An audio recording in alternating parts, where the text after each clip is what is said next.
Muhammadin wa ala alihi wa sahbihi ajma'in, amma ba'du. Qala Allah Ta'ala fil Qur'anil Karim, a'udzu billahi minasyaitonir rajim, bismillahirrahmanirrahim. Wa syawirhum fil amri fa idza ajamta fatawakkal 'ala Allah. Shadaqallahul azim. Yang terhormat Ketua Kelompok Kerja Penyuluh Kementerian Agama Kota Tangerang Selatan, Pak Ridwan, Pak Sanusi dan yang lainnya, para penyuluh PNS yang saya hormati, Ketua FKPAI, Ibu Ida dan seluruh jajaran, Bapak Ibu para penyuluh PNS maupun non PNS Kementerian Agama Tangerang Selatan yang semuanya mudah-mudahan dirahmati Allah Subhanahu wa Ta'ala. Puji dan syukur kita panjatkan kehadirat Allah Subhanahu wa Ta'ala pada pagi hari ini.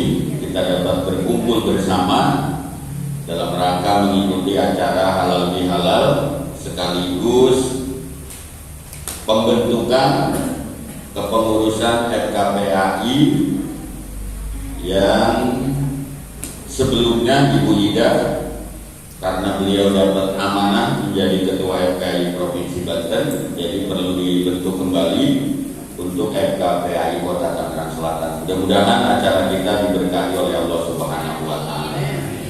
Bapak Ibu para penyuluh yang saya hormati dan muliakan, yang pertama, masih dalam suasana Hari Raya Idul Fitri. Ini udah Syawal keberapa ini Pak Yasin?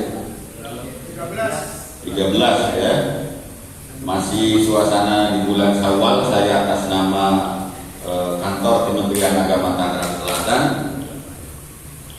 mengucapkan selamat Hari Raya Idul Fitri. Taqabbalallahu minna wa minkum, siyamana wa siyamakum taqabbal ya karim. Saya mohon maaf lahir dan batin, baik secara pribadi, kedinasan dan keluarga.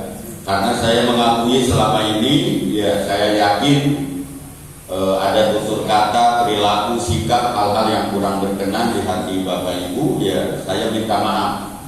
Semata-mata saya lakukan karena tanggung jawab saya yang diberikan amanah untuk menakodai Kementerian Agama Tangerang Selatan. Jadi kalau saya ada apa-apa langsung saja, mau ke penyuluh, mau ke staf, mau ke madrasah, KUA, saya biasanya orangnya langsung.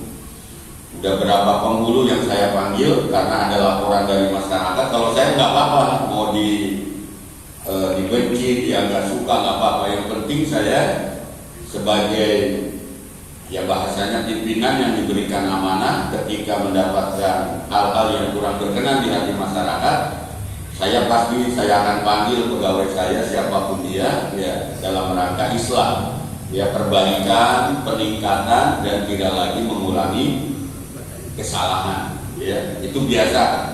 Makanya saya atas nama pribadi termasuk kepada para penyuluh, saya minta maaf yang seluas-luasnya. Bapak Ibu yang saya hormati dan muliakan, yang kedua, ya pada kesempatan pagi hari ini saya tidak henti-hentinya mengingatkan kepada Bapak Ibu bahwa Kementerian Agama mengangkat Bapak Ibu sebagai penyuluh agama Islam itu memiliki misi besar dari Kementerian Agama. Ya, jadi Bapak Ibu itu hakikatnya sama seperti saya, ya pegawai, artinya abdi negara yang memang bekerja mengabdikan diri melalui Kementerian Agama. Urusan PNS non PNS itu hanya beda kamar saja, tapi hakikatnya substansinya kita ini sama, adalah pegawai Kementerian Agama, ya. Jadi itu. Nah, karena Bapak itu di bidang penyuluh, yang paling penting tugas penyuluh itu selalu saya ingatkan 3 hal. Yang pertama adalah informatif dan edukatif. Tugas penyuluh itu yang paling penting memberikan pencerahan keilmuan Islam kepada masyarakat muslim dan kepada masyarakat secara umum. Nah, makanya Bapak Ibu sekali-kali muhasabah, introspeksi. Saya jadi penyuluh ini udah benar apa belum? Gitu. Saya jadi penyuluh ini udah memberikan keilmuan kepada masyarakat belum?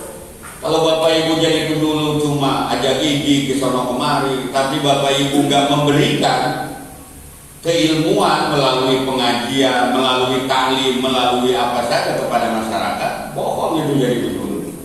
Karena petugas penyuluh itu yang paling penting informatif, edukatif, memberikan edukasi. Ya. Itu yang paling penting. Makanya saya diam-diam suka ngecek. Ada penyuluh katanya kelurahan ini, saya tanya, Ibu kenal nggak sama penyuluh agama Islam saya di sini? Ada yang kenal, ada yang enggak. Kalau saya tanya, kelurahan Ciater aja kalau saya tanya, karena kantor di sini. Saya sering lah sama RT RW-nya, sama ketua majelis taklimnya. Ibu kenal nggak dengan penyuluh saya di sini? Atau saya ke kelurahan mana? Pastilah. Gitu. Kalau yang benar-benar sering turun ke lapangan, ke masyarakat, ngajar di majelis taklim, itu pasti dikenal di masyarakat. Kalau urusan medsos mah itu efek untuk memberikan publikasi. Nggak mungkin ada medsos kalau tidak ada yang dia lakukan. Apa yang mau diupload? Ayo coba saya tanya, emang bisa tuh di medsos untuk ujung gitu? Ya. Tapi kalau Bapak memberikan pengajian, direkam, diupload, dikirim, tapi kan pengajiannya ada. Bapak ngaji dulu, ngajar ngaji dulu. Nggak mungkin di medsos diupload, disebarluaskan kalau kegiatannya tidak ada. Jadi yang penting itu aksinya dulu, actionnya dulu. Ya. Jadi ingat nih, ya, siapapun dia, saya bilang penyuluh itu informatif, edukatif, memberikan pencerahan keilmuan, ngajar. Kan udah dibagi-bagi. Saya udah cerewet ngomong. Yang diupload itu masing-masing kegiatan perbagian.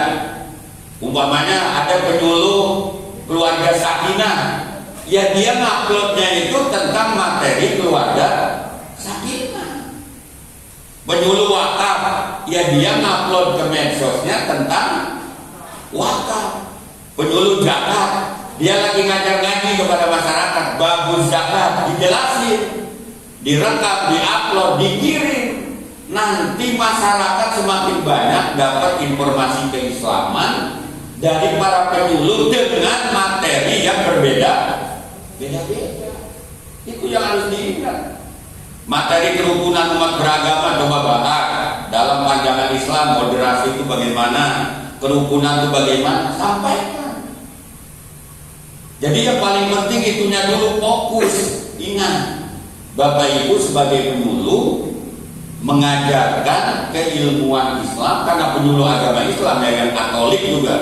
Kalau saya kumpulin sama, dia ke gereja-gereja yang Kristen sama, ngajarin Alkitab. Jadi makanya saya bilang, ingetin Bapak Ibu sebagai penyuluh, tugas yang paling penting itu memberikan edukasi, pencerahan, keilmuan sesuai dengan bidang masing-masing Bapak Ibu. Penyuluh tentang tilawatil Quran, ya, coba angkat tangan. Siapa yang tentang tilawatil Quran? Hah? Pemberangkatan buta aksara Al-Quran, siapa angkat tangan coba? Ustaz Jais, Ustaz Rohman, terus? Ya. Coba Ustaz Rohman ngajar ngaji, itu kan tajwid, diupload ke medsos, itu pasti banyak orang yang ngelihat, Pak, dengerin, mempelajarin. Mungkin bagi kita kan belajar ijtihad doang, iklan, madwajib, masuk biasa. Tapi bagi orang zaman sekarang yang malas baca, demennya nonton, itu sangat bermanfaat, Pak. Jadi Ustaz Rohman silakan coba diupload pelajaran ngajinya itu. Ya, nggak apa-apa. Orang Bapak kalau melihat di televisi TVRI Ustaz Sofyan tuh, ya, di Nasuha, cuma ngajarin ijazah begitu-gituin doang di televisi. Kenapa penyuluh ketika ngajar ngaji pantengin aja tuh HP, direkam, kirim. Jadi nggak usah nunggu ada petugas IT khusus, tinggal kreativitasnya aja, beli tiang doang, tinggal dipantengin. Makin bagus juga bisa. Apa susahnya sih dibangun gitu? Ya, Kiai Nasuha ceramahnya udah episode keberapa? Hampir 43. Jadi ingat ya, melalui silaturahmi hari ini saya ingatin kembali Bapak Ibu fokus dulu itu, informatif, edukatif. Di masyarakat lagi nungguin ya informasi tentang keilmuan Islam. Penyuluh PNS-nya juga sama, saya bilang udah fokus, sama tugasnya sama, mau PNS non PNS sama, di Menpan RB-nya sama. Tugasnya informatif, edukatif, memberikan keilmuan. Jadi kalau Bapak Ibu sampai hari ini malas ngajar ngaji, gak pernah ke Bitis Nalim, gak pernah turun ke masyarakat, tobat jadi penyuluh. Jangan dianggap gak dosa itu. Melalaikan amanah jabatan itu dosa luar biasa. Jangan tenang-tenang aja, atau jangan senyum-senyum, tenang aja. Nggak bisa. Biasakan kita itu tanggung jawab. Biasakan tanggung jawab. Sekecil apapun amanah yang diberikan, biasakan tanggung jawab. Jangan berada di zona nyaman dalam situasi yang tidak benar. Biasakan. Itu yang pertama saya ingatkan.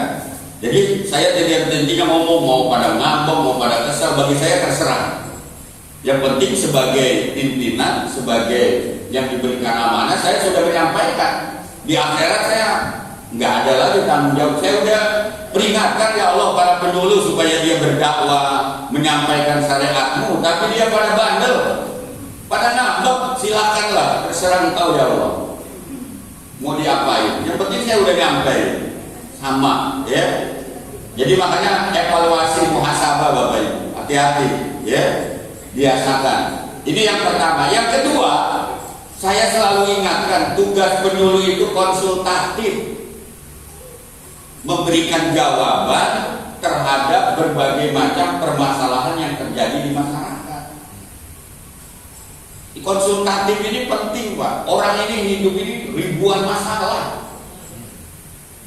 Makanya di penyuluh itu udah dibagi-bagi masalah yang terjadi di Kementerian Agama itu emang itu aja Pak. Masalah zakat, masalah wakaf, masalah nggak ngerti baca Quran di mana, masalah hubungan antar agama, masalah keluarga, ya, masalah-masalah itu emang udah diinventaris di Kementerian Agama tuh emang itu aja masalahnya, masalah haji, ya. Jadi makanya penyuluh ini harus betul-betul menjadi seorang konselor. Dia memberikan jawaban setiap ada masyarakat yang bertanya, gitu kan? Baik secara personal maupun kelembagaan. Ya, coba dulu buat seminggu sekali jadwal ruang konsultasi bagi masyarakat Muslim yang ada di Tangsel. Buat layanan. Kalau selama ini kan di Telkom layanan ini, layanan ini. Coba penyuluh buat ruang layanan konsultasi. Umumkan aja di medsos.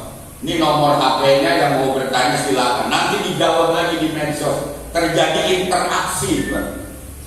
Terjadi interaksi. Itu gampang sekali. Tinggal buka, beli nomor HP khusus untuk masyarakat bertanya, kasih tahu. Lalu dijawab oleh tim, dibalas, dijelaskan. Nanti akan semakin banyak masyarakat yang merespon medsos penyuluhnya karena dia merasa masalahnya diselesaikan, dibantu melalui ruang konsultasi. Jadi ingat sekali lagi, para penyuluh itu tugasnya memberikan jalan keluar masalah, tanggapan, respon, jawaban terhadap masalah yang terjadi. Ini penting sampaikan. Jadi makanya jangan malah penyuluhnya yang menjadi masalah. Justru penyuluh itu harus menyelesaikan masalah. Bisa saja penyuluhnya jadi masalah kalau dia tidak menguasai materi, tidak tahu permasalahan, tidak tahu keilmuan, akhirnya jawabannya menjadi masalah, kontraproduktif, nyerang ke lembaga, nyerang ke Kementerian Agama, itu bisa saja. Makanya penyuluhnya juga harus meningkatkan terus kompetensinya, keilmuannya. Jadi konsultatif. Saya berharap penyuluh di Tangsel ini berperanlah di ruang konsultatif ini. Penting sekali, ya.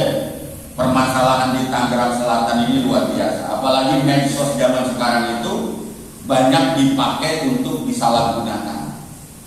Ya, kasus-kasus yang terjadi di medsos selama ini kalau kita lihat itu kebanyakan masalah-masalah yang memang tidak sepatutnya disebarkan di medsos, tapi dijadikan sarana. Ya, kemarin di Tangsel heboh kasus ada anak kecil disiksa kan, habis itu dicekek, dikebukin, diiniin oleh orang tuanya, oleh bapaknya.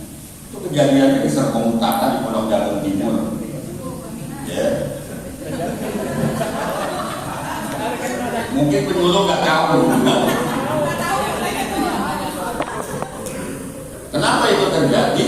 Karena masalah keluarga, konflik antara suami dengan istri. Istrinya di Malaysia, suaminya di sini. Dengar-dengar istrinya di sana udah punya cowok baru, di sini ngambek, anaknya disiksa, diancam, lalu dikirim videonya ke Malaysia, kemana? Akhirnya jadi ramai. Jadi orang meluapkan emosi sekarang di medsos. Orang nantang ngajak berantem di medsos, lawannya di Bekasi, ininya di Tangsel. Jadi akhirnya sedunia orang tahu tuh dia lagi pada ribut. Itu fenomena medsos gitu. Makanya perlu dibangun ruang konsultasi. Jadi supaya ada saluran penyelesaian masalah. Di sini harus berperan, muncul peran penyuluh konsultatif. Ya. Kalau kita sadar akan peran dan fungsi kita sebagai penyuluh. Terakhir, tugas penyuluh itu adalah advokasi, melakukan pembelaan ya, terhadap masyarakat yang terzolimi atau yang termarginalkan atau yang ada masalah dan lain sebagainya. Advokasi ini penting. Tidak usah pakai lembaga hukum, bisa kita lakukan secara personal dan organisasi. Ya. Makanya penyuluh harus tahu betul jantung masyarakat ini kayak gimana. Saya ini bukan wali kota, saya bilang, tapi apa yang tugas saya ini hampir setengahnya sama seperti wali kota. Karena tugas saya di Kementerian Agama ini teritorialnya sama seperti wali kota se-Tangerang Selatan, 7 kecamatan, 54 kelurahan. Meskipun saya nggak punya camat, tapi saya punya KUA. Itu camat saya itu, KUA itu. Karena dia mewakili saya di kecamatan. Kalau ditanya, saya wakil di kelurahan siapa? Ya para penyuluh. Saya selalu bilang, ada pegawai saya, bawahan saya, keluarga besar saya, Pak Wali di tingkat kelurahan, dia kaget. Saya nggak punya lurah, tapi saya punya penyuluh. Karena dia berada sampai ke tingkat kelurahan. Itu organ saya di tingkat kelurahan. Jadi biarpun saya bukan wali kota, tapi tugas saya ini sampai seperti wali kota. Makanya ada masalah apapun saya harus dengar, saya harus tahu. Jangan sampai saya dianggap nggak peduli, nggak cuek, karena berefek kepada organisasi saya, yaitu kantor Kementerian Agama. Disinilah Bapak Ibu harus memposisikan diri. Jadi ketika ada masalah di bawah, harus betul-betul merespon, cepat memberikan pembelaan, bantuan, pertolongan kepada setiap masalah yang terjadi. Ya. Contoh umpamanya di daerah Ibu kelurahan Anu, oh di situ ada masyarakat kelaparan sampai nggak makan berhari-hari. Ya. Ibu jangan bilang, udahlah itu kan bukan tugas saya. Ya, ayo silakan. Ke rumah ini silakan. Ayo. Sini geser. Sini. Ya. Itu contoh kasus. Umpamanya di kampung Anu, di kelurahan Anu, ada masyarakat yang sampai gak makan berhari-hari. Itu jangan ibu bilang, itu kan tugas dinsos Pak Rojak. Jangan itunya. Tapi yang poin diambil adalah kepedulian, pembelaan, memberikan pertolongan, perhatian kepada kelompok-kelompok kehidupan penting. Ya, itu penting sekali. Jadi makanya Saya sangat berharap kepada Bapak Ibu para penyuluh agama Islam di Kementerian Agama Tangsel, ya, ini daerah perkotaan, tingkat kompleksitasnya sangat tinggi. Bapak Ibu itu dari penyuluh dibandingkan di Lebak, Rangkas itu jauh. Ya Allah ya Robi, kalau Bapak Ibu Pak Hamdan sekali-kali ajak ke daerah Cigelis, kemana yang jarak tempuhnya itu ratusan meter, Pak. Jadi penyuluh gajinya sama dengan Bapak Ibu. Bapak Ibu dari sini ke Ciputat nggak sampai ratusan tahun, dekat sekali. Jadi kalau sampai Bapak Ibu tidak melaksanakan tugas secara maksimal, malu dengan penyuluh yang memang berada di daerah pedalaman. Pandeglang, apalagi di Rangkas, di Lebak. Kita ini enak berada di daerah perkotaan. Saya bilang jarak tempuh 7 kecamatan 54 kelurahan ini nggak jauh. Makanya jangan banyak ngeluh, dikit-dikit ngeluh baru udah malas, suasananya jauh, macet, ya Allah ya Robi, mau saya pindahin ke Rangkas, saya bilang gitu.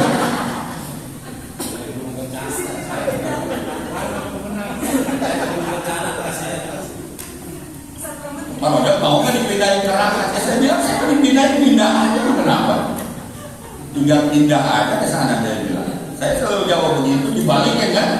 Sering kalau di Paroke siapa kalau dipindahin ke Pandeglang, ke Rangkas, saya pindahin aja, kenapa? Saya bilang, bagi saya nggak ada masalah. Artinya apa? Perlu juga Bapak Ibu mengukur tingkat masalah jarak tempuh antara satu kabupaten kota dengan kita. Jadi supaya Bapak Ibu mawas diri, ngukur bahwa Bapak Ibu itu lebih enak dari sisi tempat kerja, dari sisi jarak tempuh, transportasi apa semua. Jadi jangan banyak melakukan kegiatan ataupun banyak berkeluh kesah terkait dengan apa yang Bapak Ibu dapatkan di sini. Sama penyuluh PNS juga, Hamdan ya. Kalau cerita tuh yang dari Lebak, dari Rangkas sama. Jadi penyuluh PNS di Tangsel juga jangan banyak ngeluh lah saya bilang.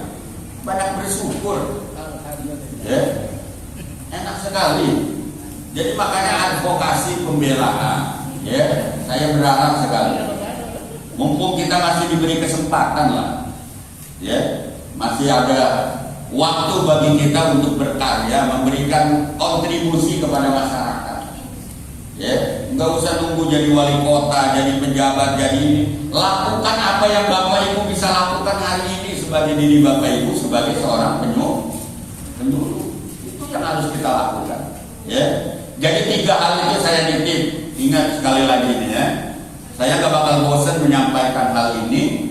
Urusan nanti Bapak Ibu akan tanggung jawab, disiplin, tentu itu yang saya harapkan. Tapi kalau Bapak Ibu lalai, apalagi menganggap remeh, masa bodoh, bagi saya kembali kepada Bapak Ibu sekalian nanti efeknya, ya, urusannya. Yang pertama informatif, edukatif, memberikan edukasi, ya, pendidikan keilmuan melalui pengajian, taklim, terus, pokoknya. Ya, jangan sampai Bapak Ibu sebagai penyuluh nggak punya majelis taklim, nggak pernah datang memberikan pengajian, ceramah. Naudzubillah kalau ada begitu. Ya, berarti saya salah milih penyuluh kalau terjadi seperti itu. Karena memang penyuluh itu harus begitu, Pak, sesuai tugasnya. Yang kedua adalah selalu saya sampaikan, ya, memberikan advokasi, ya, bantuan, pertolongan, pembelaan. Ya, itu penting sekali. Dan yang paling terpenting adalah konsultatif, ya, memecahkan masalah, memberikan jawaban terhadap masalah-masalah yang terjadi di masyarakat dalam skala kecil maupun besar. Itu penting, 3 hal itu Bapak Ibu lakukan. Ya, Bapak Ibu yang dirahmati Allah, kemudian terakhir terkait dengan acara pagi hari ini, ya. Saya sudah menerima surat pengunduran diri Bu Ida sebagai Ketua FKPAI Kota Tangerang Selatan, karena Bu Ida dapat amanah menjadi Ketua FKPAI Provinsi Banten. Ya, saya atas nama kantor Kementerian Agama Tangerang Selatan mengucapkan selamatlah kepada Bu Ida yang sudah terpilih menjadi FKPAI Provinsi Banten. Kita kasih plus, ya. Ini sebuah prestasi. FKPAI Banten dipimpin oleh Tangsel. Di sisi lain ini juga menjadi tantangan karena wilayah kerjanya sangat luas, 8 kabupaten kota. Jadi jangan sampai nanti Bu Ida hanya di Tangsel aja. Bu Ida harus berada di 8 kabupaten kota. Ya. Karena memang wilayah kerjanya 8 kabupaten kota. Kalau Tangsel kan cuma 54 kelurahan, 7 kecamatan, gampang. Tapi ini wilayahnya Provinsi Banten. Ya. Makanya saya berharap Bu Ida betul-betul ya bisa menjadi ketua FPPAI di 8 kabupaten kota. Ya, nanti secara teknis kita saling membantu. Saya punya akses di Lebak, di Pandeglang, di mana tentu kita akan support ya. Karena ini juga bagian dari Kementerian Agama, selalu saya bilang. Cuma memang mengurusi seprovinsi Banten ini bukan hal yang mudah. Tentu harus kerja keras, komunikasi, koordinasi, ya, termasuk tipologi masyarakatnya, ya. Itu penting, penguasaan wilayah, jarak tempuh dan lain sebagainya, terutama masalah pendanaan dan lain sebagainya. Tapi mudah-mudahan ya Bu Ida bisa melaksanakan tugasnya secara baik, menjadi ketua FKPI Provinsi Banten. Ya, mohon teman-teman didukung ya semuanya karena memang ini sesuatu yang sangat luar biasa. Kemudian terkait regenerasi, saya bilang silakan diteruskan oleh generasi selanjutnya siapa. Kalau saya praktis saja bagi Ridwan, Pak Sanusi, tidak usah ada pemilihan one man one vote lah. Dulu juga Bu Ida waktu diangkat tidak ada pemilihan one man one vote, cukup penyuluh PNS saja udah. Ya, penyuluh PNS rapat atau mengangkat dari masing-masing kecamatan, silakan usulkan nama, sistem formatur keterwakilan saja. Ntar kalau one man one vote pada berantem lagi penyuluh. Gak usah, udah penyuluh PNS saja, berarti Pak Ridwan ya, rapat ngumpul sepakati siapa, udah selesai. Ini adalah organisasi profesi yang memang bersifat dinas, jadi nggak usah ada tim sukses, nggak usah ya. Tapi kalau pulang pada dikasih transport oleh calon silakan ya.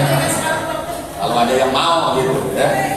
Tapi bagi saya udah simpel aja Pak Ridwan, rapat kumpul, umpamanya siapa yang dianggap layak bisa memenuhi membawa roda organisasi, silakan. Saya tidak ada titipan nama, saya tidak menitipkan siapapun, tidak, bebas saja silakan. Bagi saya siapapun yang jadi, yang penting orangnya benar bekerja ya, membantu saya di Kementerian Agama sama-sama ya, sama-sama. Bagi saya itu saja ya, urusan yang lainnya bisa sambil berjalan.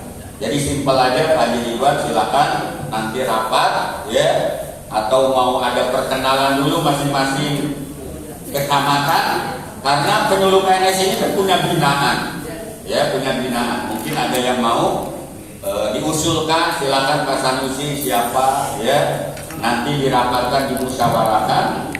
Oh sudah ada, alhamdulillah udah ada katanya ya, udah ada, jadi nggak ada masalah. Jadi itu Pak Ridwan saran saya dalam mekanisme tata cara. Sekali lagi ini organisasi profesi kedinasan, jadi tidak usah terlalu ngejelimet lah ya, apalagi sampai terjadi konflik, perbedaan tajam karena saling dukung mendukung secara berlebihan, nggak usah, cukup simpel saja. Bapak Ibu yang dirahmati Allah, ini saja yang bisa saya sampaikan. Saya juga tidak henti-hentinya mohon doa bagi dari para penyuluh ya. Saya punya hajat ya, untuk tahun ini saya sudah mengusulkan permohonan hibah tanah ke Pak Wali Kota. Kita sudah mengusulkan 4 KUA, 3 madrasah negeri ya. Pokoknya kita ngusulin minta hibah tanah ke Wali Kota, 4 KUA, 3 madrasah negeri ya. Mudah-mudahan ini bisa diselesaikan tahun ini. Ya, kemarin kita sudah selesai tanah Manisar Cendikia 5,7 hektar, tanah kantor ini 2.300 lebih. Ini target saya tahun ini ya, mudah-mudahan 4 tanah KUA, 3 madrasah negeri bisa selesai. Kalau ini selesai udah nggak ada masalah tanah lagi di Tangsel. Min 1 Pak Haji Naswa udah selesai. Itu udah berapa puluh tahun nggak selesai di Cimandi tuh Haji Budi ya. Udah selesai kan? Sertifikatnya udah keluar. Saya udah rapat dengan ketua yayasan Darul Maghfirahnya, kita udah buat MOU, udah ini selesai itu alhamdulillah. Insya Allah 2002 dapat SPSN 13 miliar itu. Ya, pembangunan minnya insya Allah bertingkat. Ya, itu bukti konkret saya bilang, itu bukti kerja saya bilang. Saya sampai bilang itu bukti kerja saya. Karena emang selama ini masalah itu bertahun-tahun gak selesai-selesai. Ya, makanya saya siang malam sama kemarin pokoknya saya harus menyelesaikan masalah. Ya, bukan sekedar untuk itu aja, harus. Nah, makanya 4 KUA ini 3 madrasah negeri kita lagi berusaha, sudah rapat-rapat dengan dinas aset, wali kota dan lain sebagainya. Jadi nanti siapapun kepala kemenang selanjutnya udah selesai, nggak pusing lagi ngurusin tanah, udah selesai. Ya, itu penting sekali saya sampaikan kepada Bapak Ibu agar permasalahan-permasalahan di Kementerian Agama ini bisa, ya.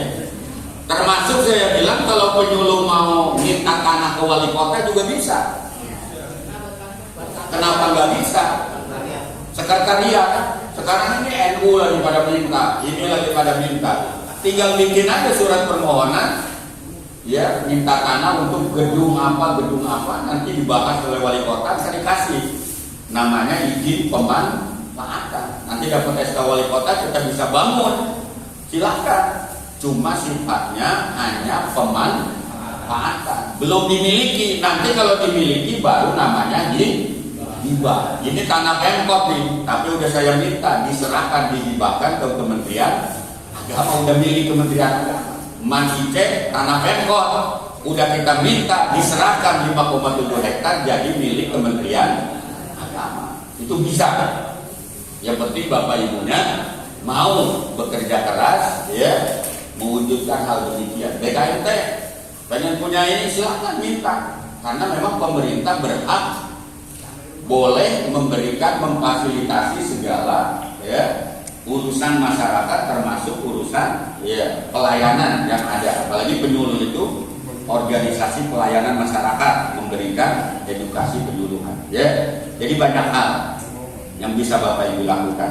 Bapak Ibu yang dirahmati Allah, ini saja yang bisa saya sampaikan. Selamat, ya, melakukan halal bihalal, pemilihan dan lain sebagainya. Bu Ida, saya ucapkan terima kasih. Selama kepemimpinan Bu Ida, ya, FKPAI luar biasa, sangat dikenal, ya.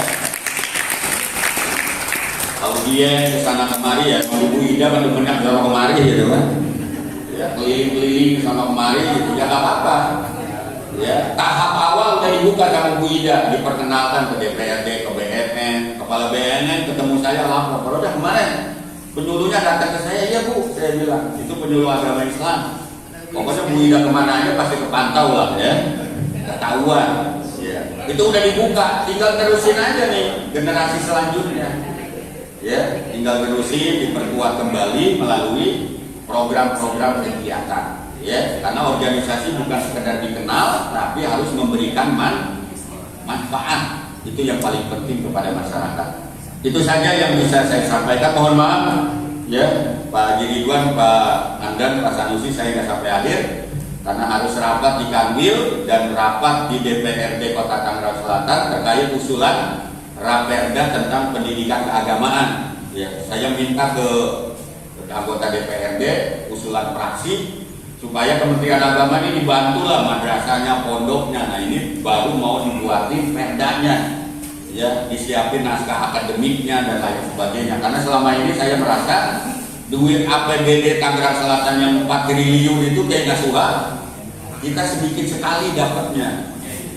Karena alasan kita lembaga vertikal dan lain sebagainya. Nah, makanya saya melobi minta ke DPRD, fraksi Golkar, Demokrat segala, coba buatin perda lah, supaya ada payung hukum ketika wali kota membantu dia tidak kesalahan. Nah, itu nanti sedang dibahas perdanya, ntar, ya, hari ini mulai pembahasan perdanya.